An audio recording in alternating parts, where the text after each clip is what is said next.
यहाँ हवेली कहानी उस समय की है जब एक गांव में एक हवेली खड़ी थी।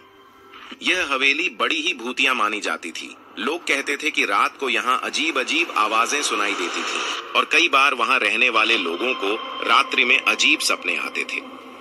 एक दिन गांव में एक बहादुर युवक था जिसका नाम आदित्य था। उसने सुना कि इस हवेली में असली भूतिया होती हैं और उसे देखने का जरूरत है। आदित्य ने अपने दोस्तों से मदद मांगी और रात के समय हवेली की ओर बढ़ा।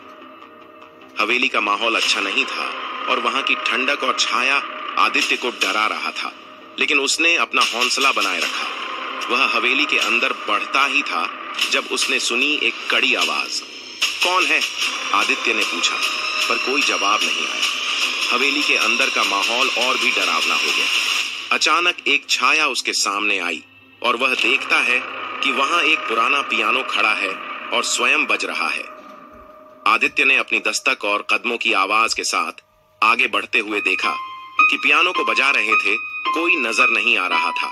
वह ने धीरे धीरे पियानो की ओर बढ़ते हुए समझा कि यह सब कुछ अद्भुत है। और तभी एक अंधेरे कोने से एक आवाज आई, तुम्हें मेरा साथ चाहिए। आदित्य को हैरानी हुई और वह पियानो के साथ बैठ गया।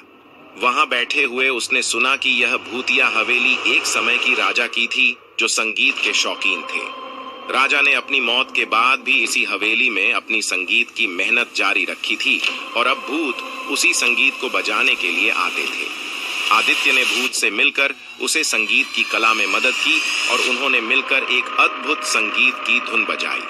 हवेली में एक अद्वितीय माहौल फैला और लोग सोचते रह गए कि यह भूतिया है, लेकिन इस बार वहां की आवाज सबको अच्छी लगने लगी। इसके बाद भूतों ने गांव वालों के साथ रहने का निर्णय किया और हवेली भूतिया नहीं रही। लोग बहुत खुश रहने लगे और संगीत का आनंद लिया। और यही था वह गांव जहां भूतों और लोगों के बीच में एक सकारात्मक मिलन हुआ।